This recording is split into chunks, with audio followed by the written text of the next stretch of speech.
And we're back, Stripe Show Podcast on what day is it? Wednesday. I'm your host, Travis Fulton. Thank you for making us part of your day. We're a little upside down this week. Froggy usually here on a Wednesday, but he had to pick it up on Tuesday, which we filmed on Monday. No show on Monday.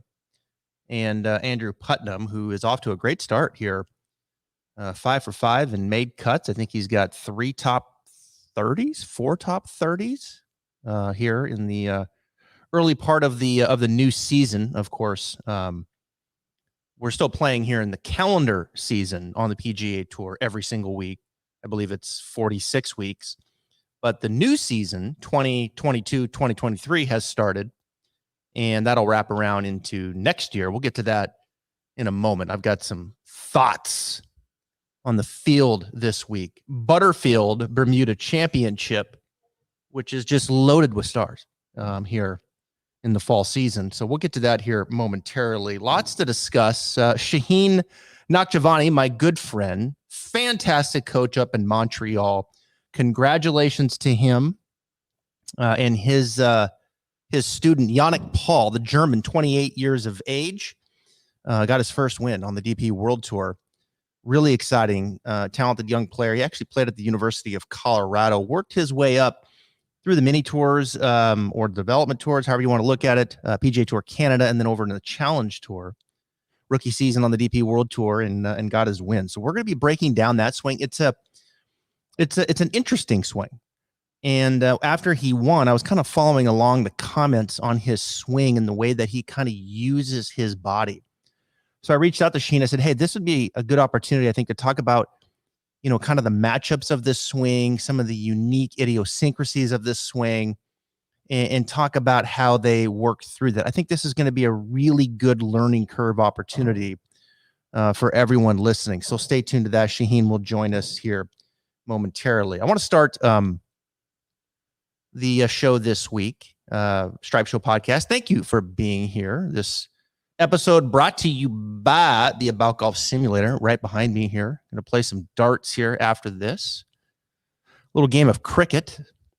Got a student coming in. Going to do a little lesson and then some darts. Golf style. That's how we do it here on the simulator.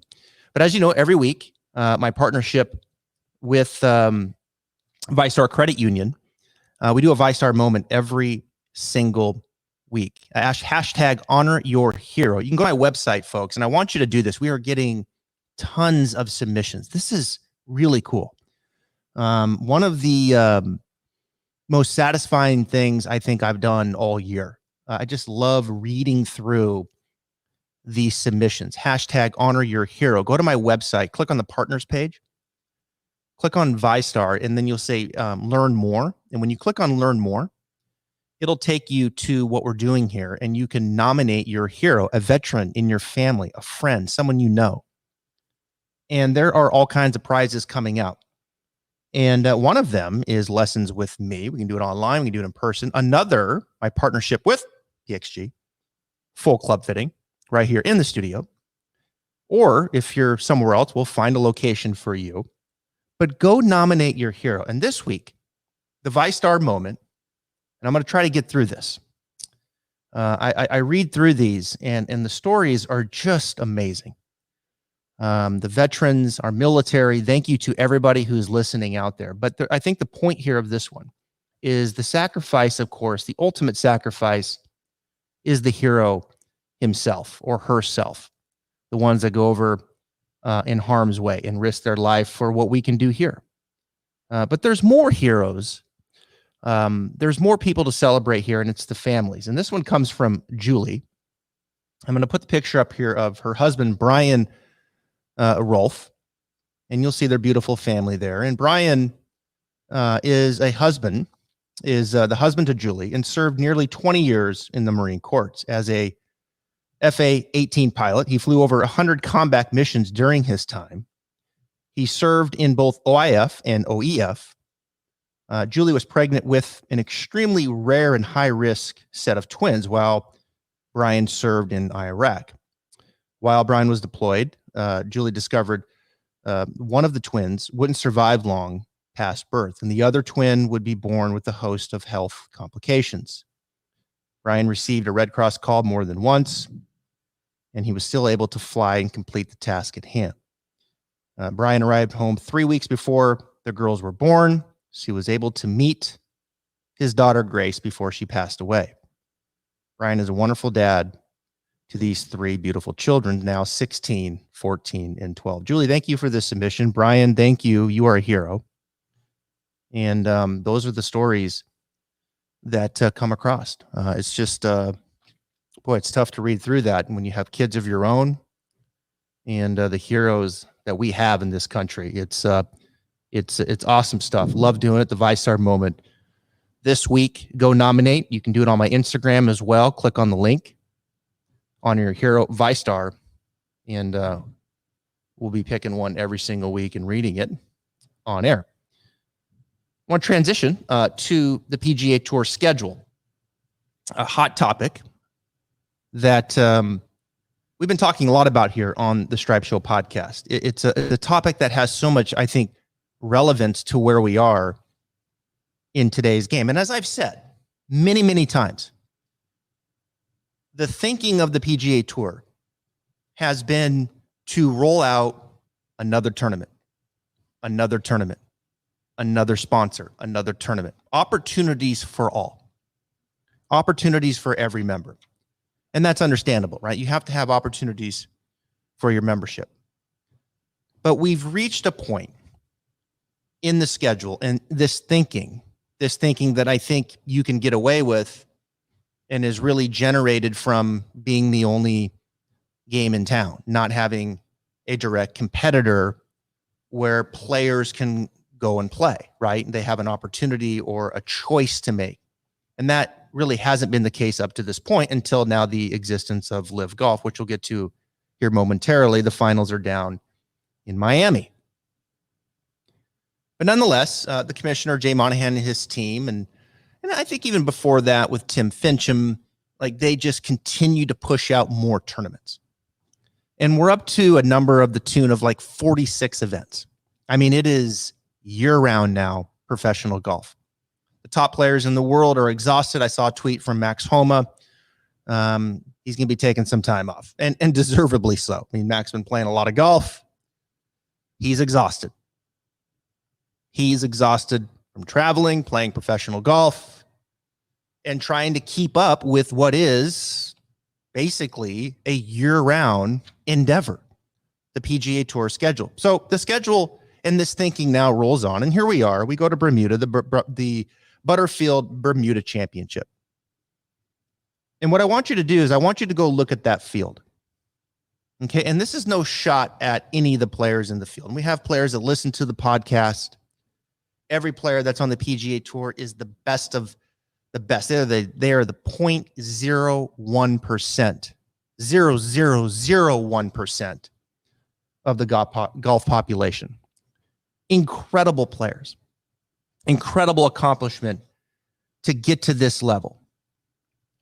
But you go and you look at this field, and then you ask yourself the question, is this the type of field? Is this how we want to lead our brand, the PGA Tour? Is this the product that we want to be putting out there? And you go down this list and you start looking for some big names that maybe are in the top 10, the top 20, the top 30. And you're going to have a hard time finding them. Now, you're going to see the names of like Cody Gribble. You're going to see the names of Robert Garrigus, who just went on this rampage against Billy Horschel. And we're working to get Billy back on the podcast here in the studio here this fall. You see the names of John Daly. John Daly's in the field this week in Bermuda. And, you know, to me, it's just the perfect example and the perfect storm of why I've just never liked this continue to run out more tournaments and get this watered down field on the PGA Tour. Now, you might just say, Travis, hey, it's 1 week. But it's not just 1 week. Go back to July. Look at that run of 3 tournaments in July. Where do you think we're going to go from here into Mayakoba? Where do you think we're going to go from there into the Houston Open, and then the RSM Classic? Now, you might pick up a name or two here, but for the most part, these top players are exhausted. We've asked them to play year round, starting week 1, the very first week in January in Hawaii, the Century Tournament of Champions. Right? We want to start right there, first week in January. And now we are here in the fall series, rolling into November, new season. And we'd like for you to kind of maybe pick up one or two in here, like the CJ Cup last week. Nice field. Now, a lot of these big name players, you know, they look at this and they think, well, gosh, I've been playing strong through September, the FedEx Cup playoffs, the President's Cup. And now the new season starts, and you want the FedEx Cup season long, FedEx Cup to mean something to me. You want that to mean something to me. You want me to articulate that, which means you probably want me to play to some degree in the fall. You want me to play in the CJ Cup. You want me to go over to Japan and play in the Zozo? You want me to go to Bermuda? You want me to go to Houston? You want me to, you know, so I've got to participate and feel like I got to get into the fall series to some degree because it means something to me. It's part of the PGA Tour. It's a season-long FedEx. They're the main sponsor. But I'm exhausted. I'm playing golf in season for the entire year. And that's my problem I've always had with this. It's too watered down. It's too much. There's no break. I also thought Max said something kind of interesting. He says, I want to get away from it so I miss it again. I like that. So I miss it again. You got to get away from this.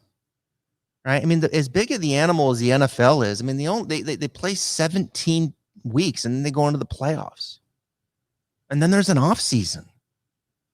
Right? I mean, they can rest for the most of January, February, March. And I know there's some summer things, April, May, and you can have those things, but they're not out there competing every single week. There's an off season to rest, to miss what you do. As a fan, I think we need that. And it all comes to a head this week, the Butterfield Bermuda Championship. Go look at that field and ask yourself, is this what we want the PGA Tour to be? Is this the schedule that we want to make our top players feel like they've got to come back and play in one or two just to maintain and show participation and the importance of the FedEx Cup? I just think it just doesn't feel or hit right in all capacities, including the fan itself. I'm tired. I follow professional golf. I'm not out there playing like these guys are. And I'm tired. I want to miss golf a little bit. I know there's going to be a little bit of an off season in December, but even there, you got the Hero World Challenge and some of those QBE and some of these other things. And okay, but there's got to be more of an off season than that. It just has to be. Let us rest. Let us miss golf. Let us do something else. And don't lead with this field. This isn't the PGA Tour, is it? So now there's a competitor in town. And it's LIV. And they've come in and they've captured, I think, on some of these opportunities and weaknesses. Now, of course, they have an endless budget. I get it. And that's what makes all this go around. But they can go in and they can start to really capitalize on the schedule and how long it is and condense it and make it only a smaller sample size per se. And you're only going to play 3 days and this and that, right? So they can capitalize on that because they know a lot of the players feel like, damn, this is just way too long. The season's way too long. How can you not feel that way if you're a professional golfer and you're being asked to participate and be intense and this and that over 12 months or 11 months, whatever it is? So they capitalize on that.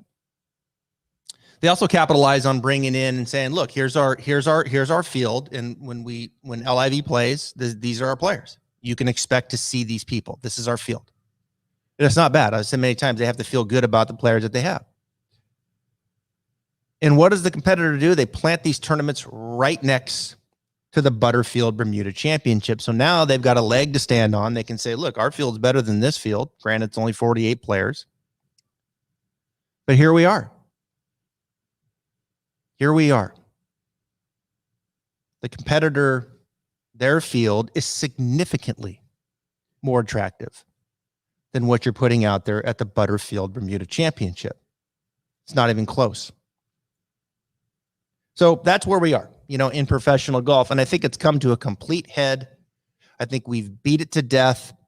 But I think this week, front and center, all of the things that we've been talking about, the issues that are out there, I think are hitting you square in the face with this field that you see in Bermuda and this field that you see down in Miami. And I want to finish with this.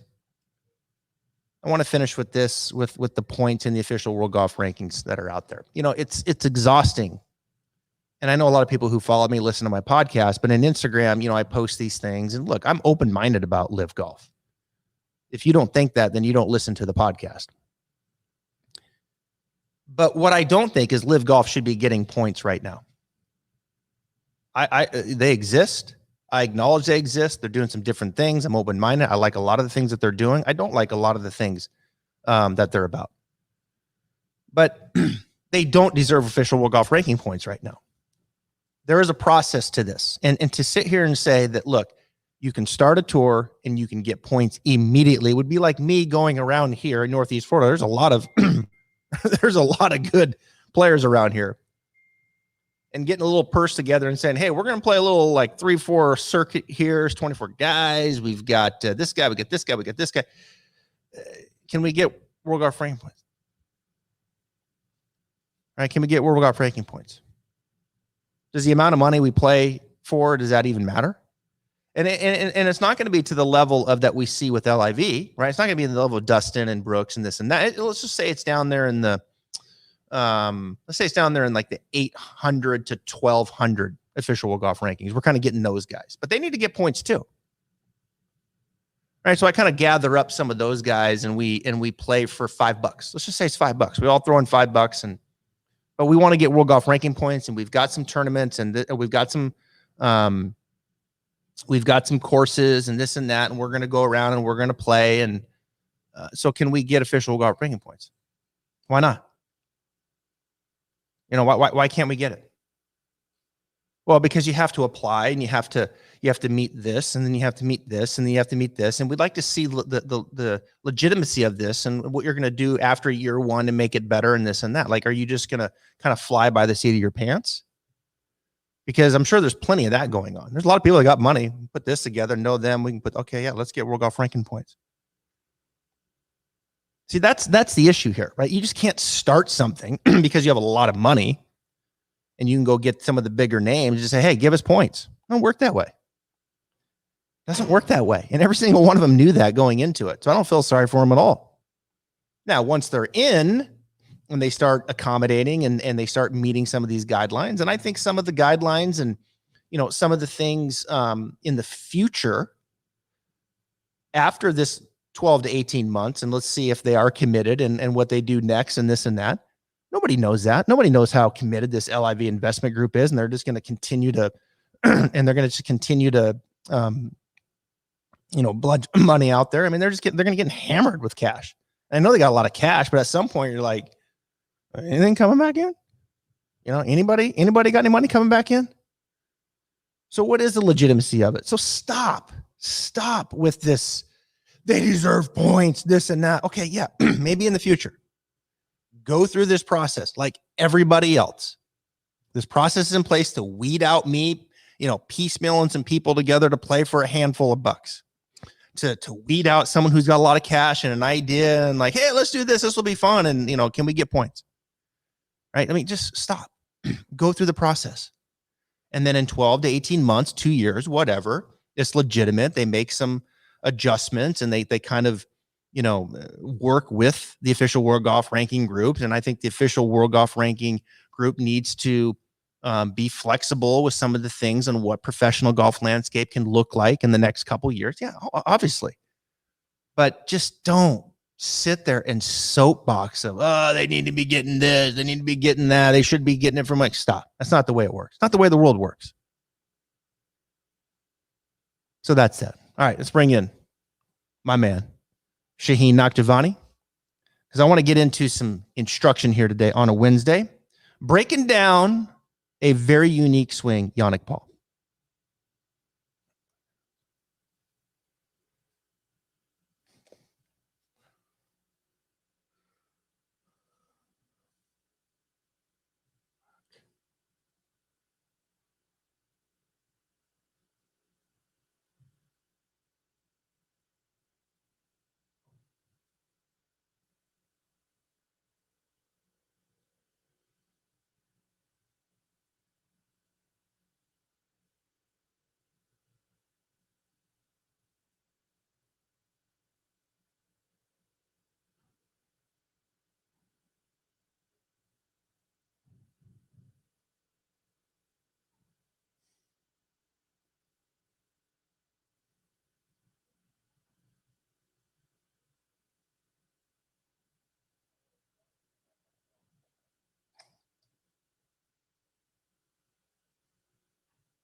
Yo, Yo.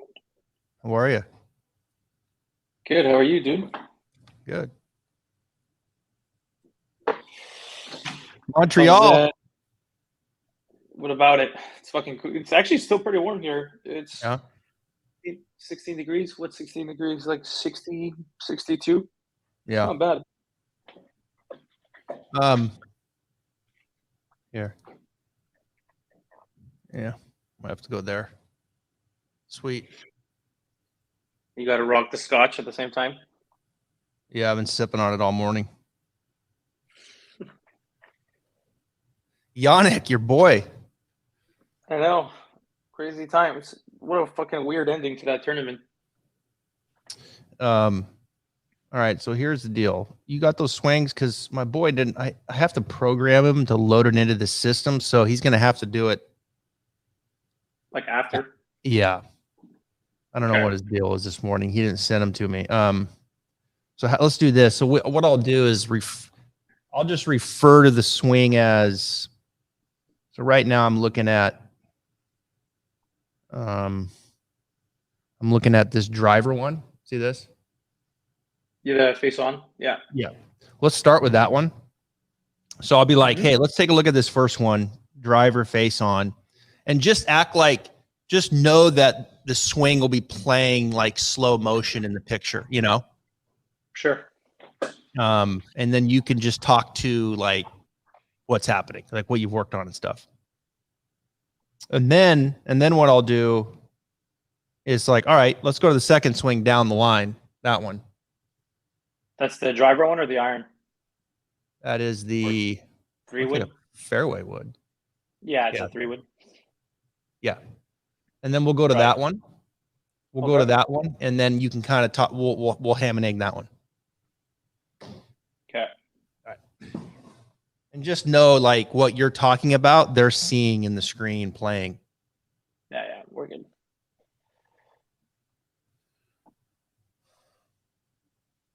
He must have had too much scotch last night. My guy.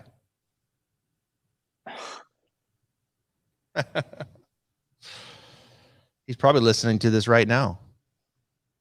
All right. Man, Yannik has such a fucking unique swing. Every time I look at it, Yeah. Everybody's all freaked out by this little upward, you know. he's got more extension in the backswing off the ball than any golfer I've seen professionally. Yeah. We'll talk about it. All right, here we go. So I'm going to bring us in here. Mm-hmm. No intro. I've already done it.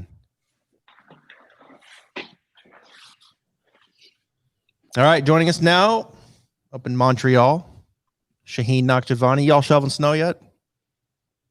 No, not yet. Thankfully, we're still in like raking leaves mode right now. Okay. Well, that's good. You know, that's good. You're just raking leaves. I mean, it's got to be just beautiful up there, doesn't it? I mean, Montreal, is it just gorgeous when everything starts to change? Yeah, fall golf is my favorite time to play because colors are really nice on the course, and you're wearing that like fall weather type clothing, which is probably my favorite. It's not like humid and sweaty, but at the same time, it becomes impossible to find a golf ball if they're not like maintaining the course properly because there's leaves everywhere. So there's like pros and cons to both. Mm-hmm. Well, your boy Yannik Paul got his win, rookie season, DP World Tour, the Morocco Open. He's from Germany, but he played at University of Colorado. Just give us some cliff notes here of Yannik, kind of guy he is, and how you guys got started. Sure. I just have to correct you quickly. It's the Mallorca Open you want, not the Morocco Open. Mallorca. Sorry, I said it wrong. Yeah, it's all good. Say it again. Mallorca Open. Oh. Nobody gonna look at that and say Mallorca. Spanish. Okay. Yeah. So Yannick's golf swing. His swing is very interesting. He does a lot of unique things, particularly in his backswing that I think catch people's attention because obviously it's not very cookie cutter. But when you do a deeper dive, which we'll do together, I think his swing is extremely functional, and obviously he's been showing that over the last couple of years.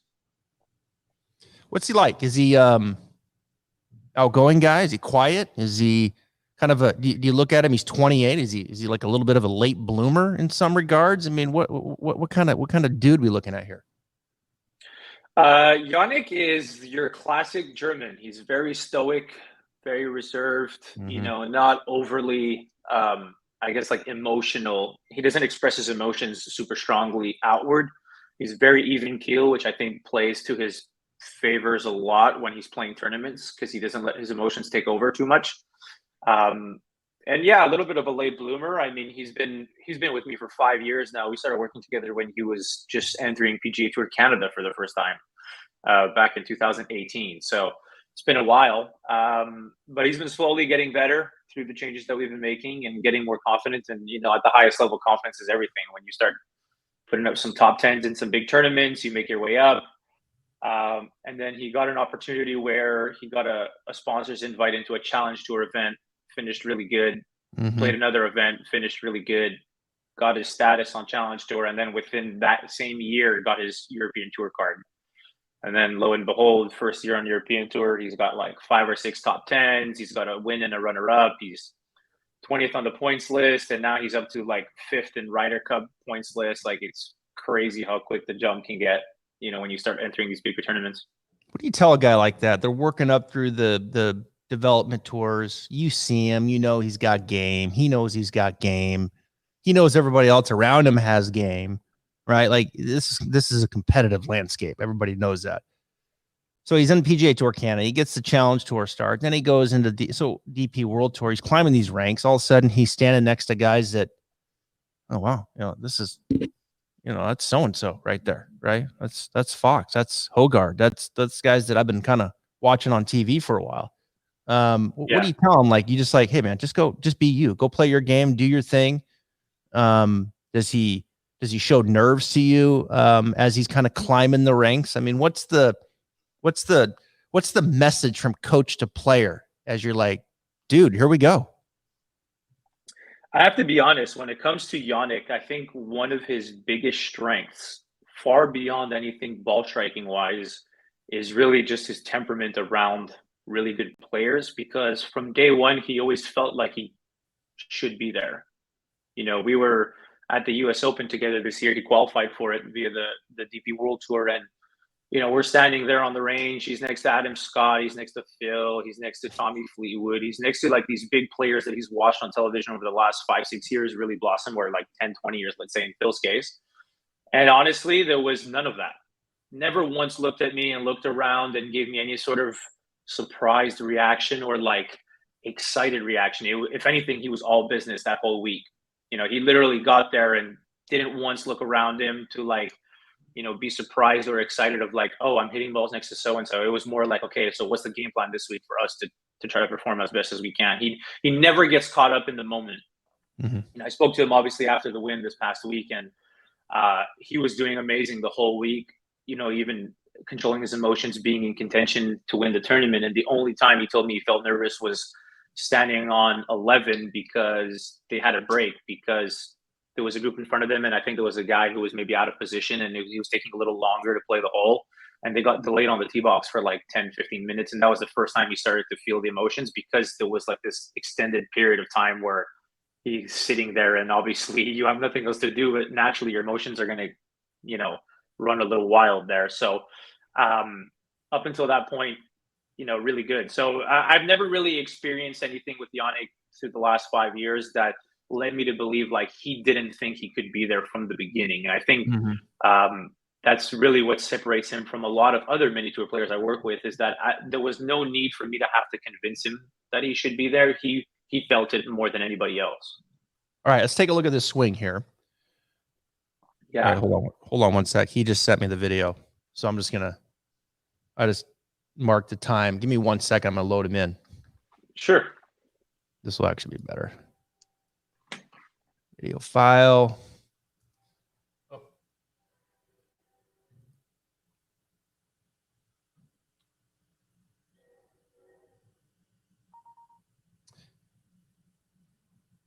AirDrop. I love it. Technology is a beautiful thing.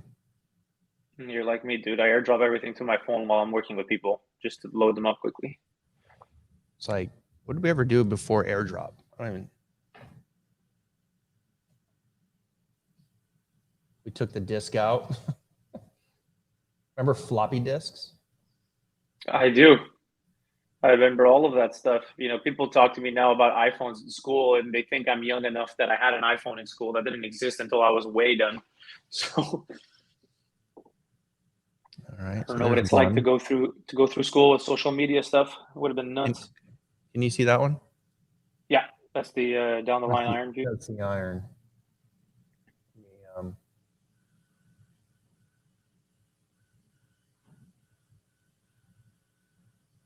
iron.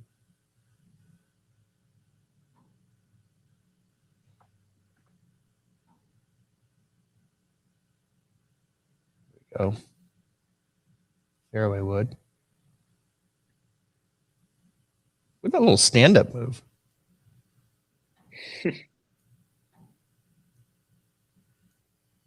People are like losing their mind over that. Dude, the DP World Tour posted a couple of his golf swings with like the emoji of like looking into his swing, with the glasses. And people are like, what the hell? And they're posting like barf emojis. I'm like, the guy just made like $1.5 million on the European Tour in his rookie season, and you're gonna barf at his.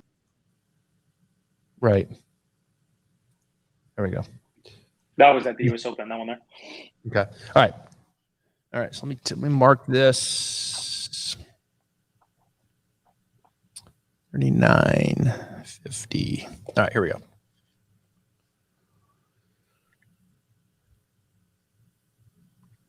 All right, so I'm going to pull this one up. And this one, I believe, let me start this over here. Yeah. These are looking at some numbers there, it looks like. Club head speed, 100 and almost 120. Tack angle, 1.2 on the way up. Here we go. Let's watch this here. So this is his face-on driver swing. Everybody's kind of freaking out this first move, Shaheen. Watch this. They almost like this upward elongation, right? What's happening there? Yeah, so Yannik just has a lot more elevation, extension off the golf ball than your average tour player. I'd probably say he's the most of anyone. He really stands up. You see his head rise up. You see his upper body move off the ball a lot. It's funny. I go back and look at older videos of Yannik, and I don't think he nearly had that much pronounced, elevation in his backswing. I think over time, what started to happen was, and started trying to increase his club head speed, he just started to get taller and taller and more off the ball in order to be able to push down into the ground. And obviously, at some point, it just gets so amplified that now he's got this big, massive elevation off it.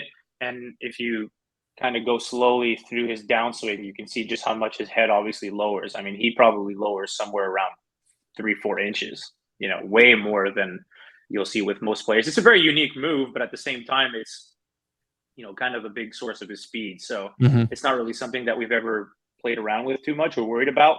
And especially at this level, when you have a guy who hits the ball as solidly as he does, it's just not something you ever try to consider getting rid of. I mean, he's 6th on tour right now in the European Tour in strokes gained approach. He was first tee to green in the week he won. He's just an elite ball striker. So, really, really good move.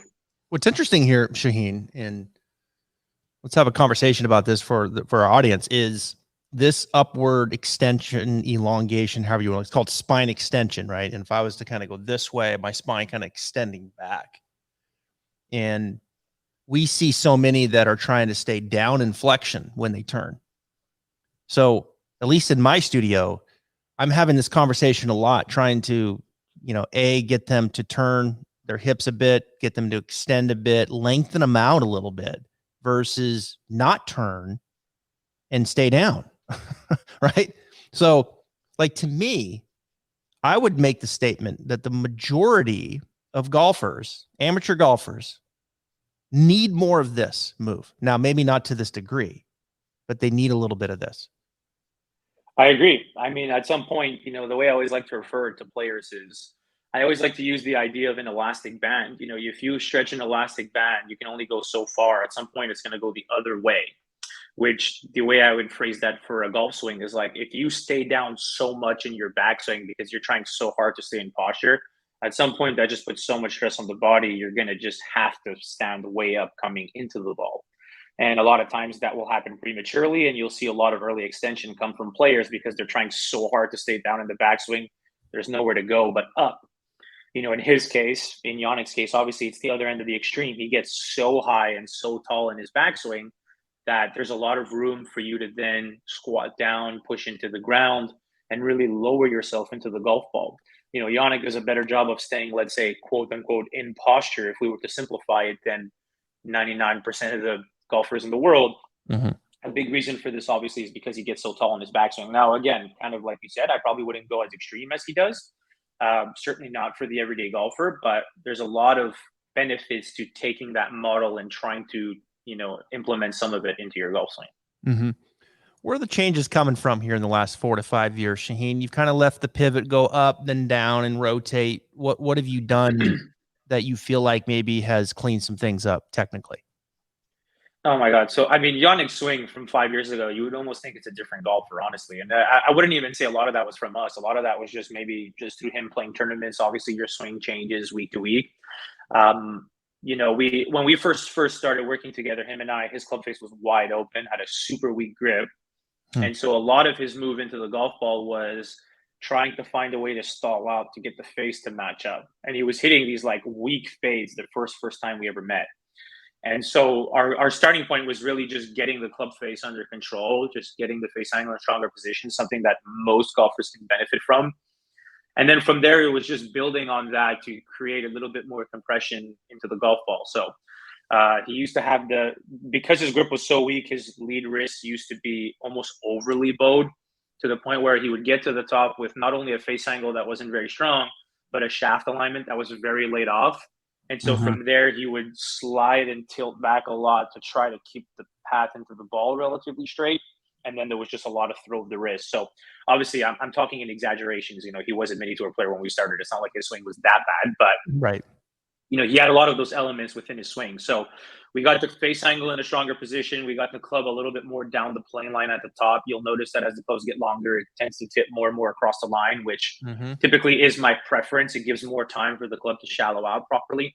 So that alignment at the top looks phenomenal to me. I really like that movement. And Yannick's a little bit unique. As he lowers into the ground, he has a little bit of a pull down effect to the hands. You'll see a lot of vertical drop to his hand path. His hands can get very fast. And so under pressure, his tendencies have always been hands pull down a little bit, club gets stuck a little behind him, and then he kind of throws at it to save it. And it can create a little too much right to left curve. So a lot of the work we've done has always been on trying to take out a little bit of that pull down and trying to get his body a little bit more implemented into the transition, not to just stall out and throw. And for him, most specifically, these last couple of weeks, one of the reasons why I think he competed really well and eventually won that tournament is because we actually had a FaceTime session together 2 weeks prior to that tournament, or like a week and a half prior to that tournament. And we actually started to play a little bit with his alignment on his driver, because he was hitting a little bit of some pull draws under pressure. And so we really worked on shifting his baseline a little bit more left to try to implement more of a fade. And he hit that fade off the tee amazing that whole week. So this pull down effect, people hear that. And when you pull down, if I'm a right-handed player, and let's just say I take my left hand and I just start pulling my hands down vertically, straight down. And when you pull down, you apply force that way, then the shaft wants to kind of get in line with that, right? It wants to kind of get a little tippy, maybe a little vertical. And then a good player, what they're going to do is then they're going to want to kick that shaft back late, kind of stand up, and they can't rotate, so they lose control of the face, right? So correct. If you were to tell someone not to pull down, you would just say, look, leave it alone. Like, don't just leave it up there. Leave it alone, and then let's focus on the pivot. And when the pivot says, say, let's open more and not fall back, then the hand path wants to work a little more out, and then the shaft wants to kind of, pitch back. Would that be an accurate assessment of maybe the conversation you had? Yeah, and a lot of our focus is specifically on the upper body, which is where I think a lot of players go wrong in trying to get rid of the pull down. To me, the biggest the biggest influence on the hand path, if you're not going to manufacture something with the hands themselves, is the upper body. You know, the hands are connected to the arms, connected to the shoulder joints, connected to the chest. So when you can get the chest to move differently, you can manipulate the hands to move differently as well. You know, it's one thing to say, like, try to rotate better, but if your focus is on the leg work, in theory, I can get my pelvis rotating better, but still have my upper body act independently of that. And a lot of times you'll still see the golfers have too much activity through the hands if they're pulling down on it. So for us, a lot of it was like, yes, we want to leave the hands alone. For sure, that's the idea. But in order for the hands to actually change the way in which they work starting into the downswing, for him, a lot of the focus actually had to go through the chest and speeding up the chest rotation wise to allow the hands to not pull down so much. And in doing that, like you said, you know, hands work a little bit better outward. He's always going to have a little bit of a pull down effect. You know, that's just in his DNA, but we're always trying to reduce it to some extent. And, you know, through implementing a better rotation of the upper body, the hands work out a little bit, shaft shallows a little earlier. He doesn't get stuck anymore. He can exit the hands a lot more lower and around him. And if you look at this iron swing, like his hands exit low and left really nicely. Yep. Super passive. When you get the chest to open more, are you trying, what's kind of some of your keys that you could give the audience? Is it the center of your chest, you know, trying to get it to look to the target sooner? Is it getting the head to swivel? Is it getting the left shoulder to work more back behind you? Like, educate us on a couple things, best practices on getting that chest to go.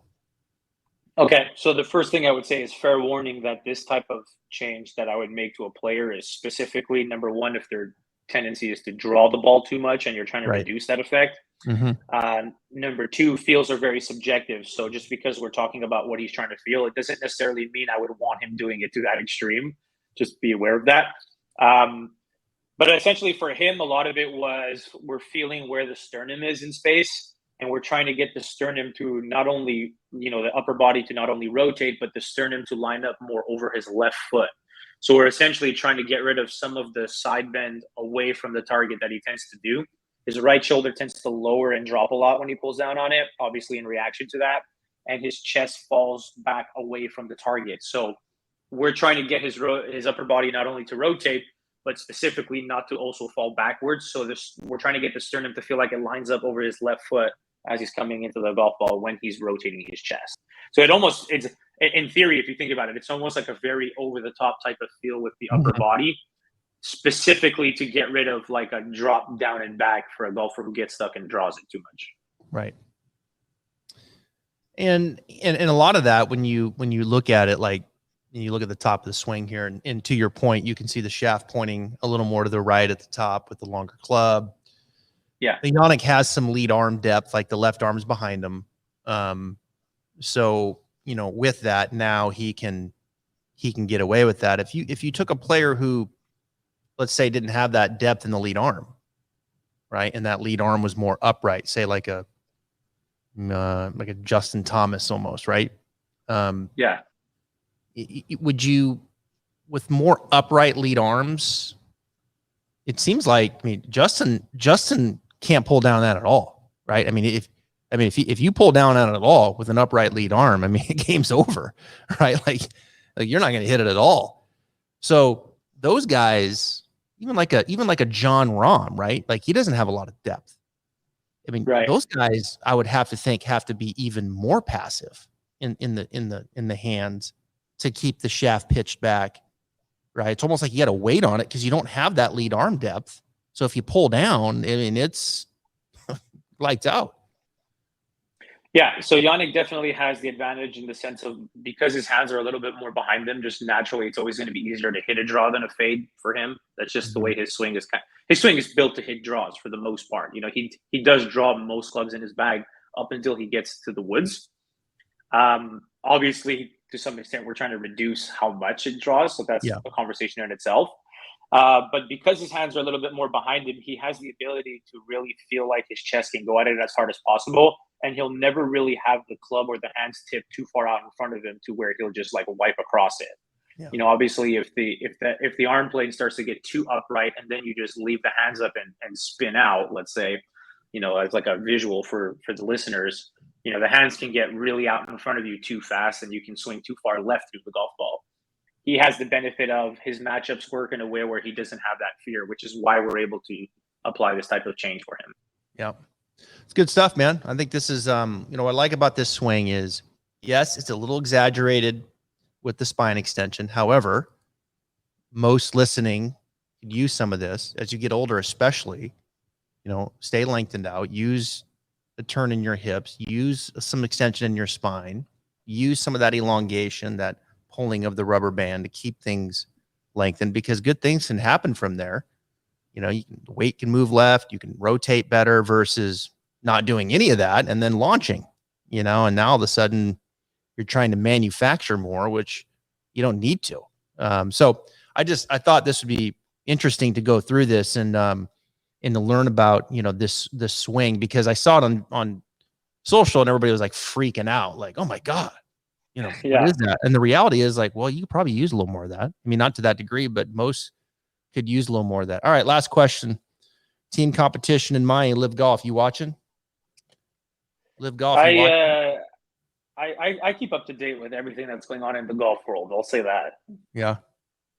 Team golf's tough, right? Like I like the concept of it, and like we think like, okay, the Ryder Cup, the President's Cup, and yeah, we just need more team golf.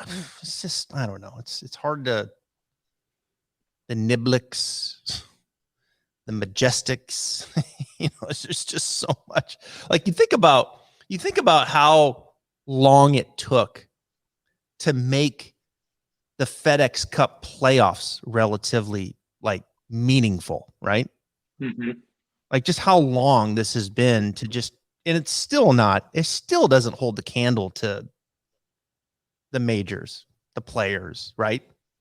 The Ryder Cup, the President's Cup. It doesn't even sniff it. It has a little relevancy now because it's been around a while. And the PGA Tour is a huge marketing engine, huge, pounding it into your head. FedEx Cup playoffs, season long. Let's roll. We're starting this week in the Butterfield, Bermuda, and it's like, and then like all of a sudden we're going to start this team competition over here and Live like it's supposed to mean. It's like, come on, this is going to take, my God, you got a long journey ahead of you if you want this team competition to mean something to the majority of fans. Man, it's just a long road. It's interesting, but yeah, I'll be watching too. We'll see. Just like I heard they're like taking baths and money down there, like just like they're just filling up bathtubs and they're jumping in and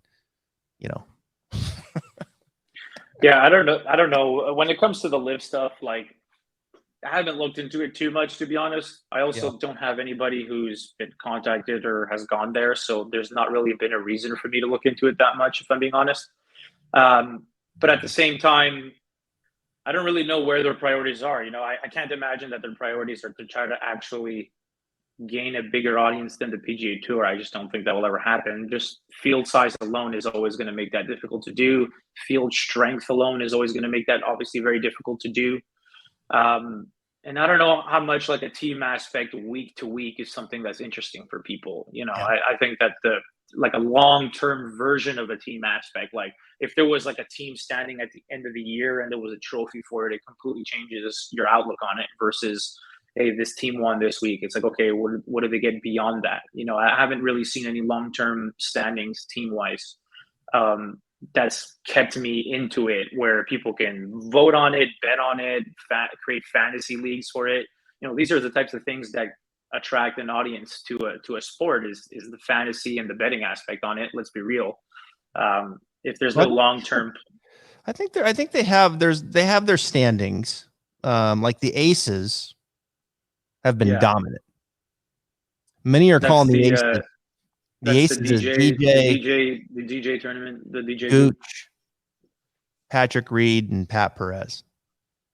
They've got the most points. I think they're the 1 seed this week.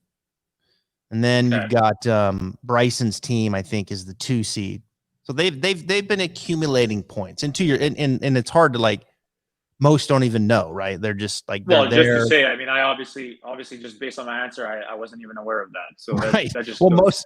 right. And but that's my point, is like, it's going to take a while to like make this relevant to the core fan. I mean, it's like, who's playing with who? I mean, I don't think I could tell you I couldn't tell you another team name and who's on that team. I couldn't. Yeah. I But think they're there. I think there's an opportunity for Liv to make changes to it to make it as interesting as, think of like what F1 did in Drive to Survive to attract such a massive audience. I've been an F1 fan for years. I've Yeah. been following it since the Michael Schumacher days, like old school 90s and 2000s. But the amount of people who text me about F1 now versus 10 years ago is tenfold because of what Netflix did to that sport.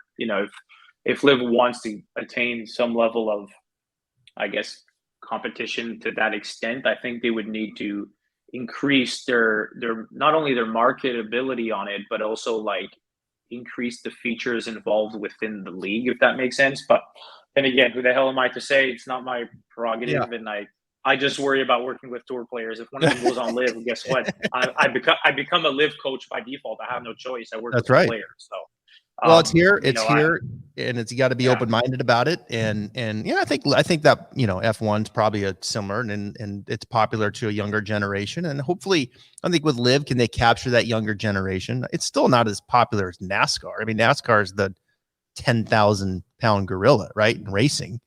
And I think part of that is also like we also get caught up a lot in what the US does just in general. Like F1 is an international sport, right? But they only in the last 2-3 years started implementing more races in the US, obviously because they realized where the opportunity is. I'm surprised it took this long. I mean, they just went from 1 race in the US to 3 in the last 5 years. Yeah. I can only imagine that's going to turn into 5 races in another 5 years.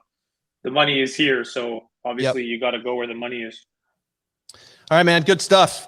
Appreciate it. I know you got a lesson coming up. Nice work with Yannik. Look forward to seeing him excel here in the next few years. Thanks, dude. Sweet.